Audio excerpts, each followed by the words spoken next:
So, Merry Christmas everyone. I hope each and every one of you is enjoying the holidays, kicking it back, opening presents, and just taking it easy for the vacation. And since it is Christmas, this video is going to be very simple. I figure it's been a while since I made an old school Blender 3D tutorial, and I've been 3D modeling a lot lately, so I got a little present for you at the end of this video. But quick lesson today, I just want to show you guys a quick way to get the shape that you want while using subdivision. Now, a lot of people struggle to use subdivision because it makes everything mushy, and it makes new artists feel like they have no control. But that's mainly because they don't know how to use creases. So all you have to understand is, while you are subdividing, if there are edges on your shape that you would like to preserve, all you gotta do is go in edit mode, select the edges, and at the top, over here under items and crease, if you set it to 1, it'll keep the edge exactly the way you want it. Now, you don't have to set crease to 1. You can also set it to something in between as well. So this is useful whenever you want everything smooth with subdivision, but you also want to make sure that the transition between two faces is sharp. This is by far the easiest way to control the shape of your object while making it smooth. Now, I got a little something for you. If you're on the Patreon squad, then you probably already know this, but something that I've been working on in the background was creating my own medieval weapon templates, since this is probably the genre that I'll be doing for the rest of my life.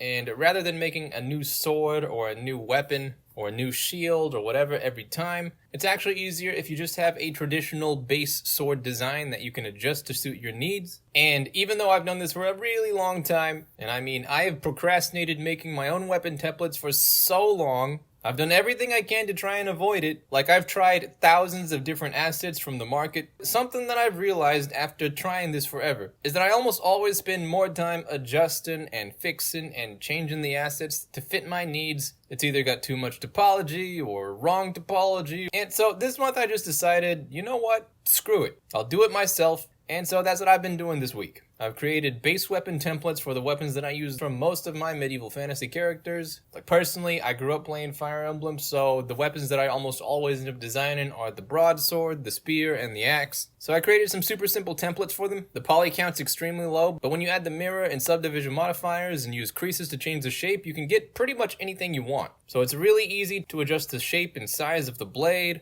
of the hilt, of the guards, of the pummels. And when you're done, you can just export it to Substance Painter and texture all the details. And you know, since it's Christmas and I'm in a really good mood, I've just decided to give you guys this template today for free. Because I figure there's no way I'm the only one who likes making medieval fantasy weapons, and maybe it'll help you as much as it helps me. So if you go down to the pinned comment, you will see a download link. And I don't know how long this will stay up because I'm running out of space on my drive, but I will make sure that for Christmas today and tomorrow it will stay up for those of you who took the time to join me on the holidays. So have fun with the templates. I'm giving you my full authority to do whatever you want with it. Just make all the cool shit you want. Tag me on Twitter. If you use it commercially, that's fine. Just put my name in the credits. Literally just do whatever you want. I am giving this file to you. It's yours now. So Merry Christmas to everyone. Enjoy the holidays. Stay safe. And as always, hope you have a fantastic day. And I'll see you around.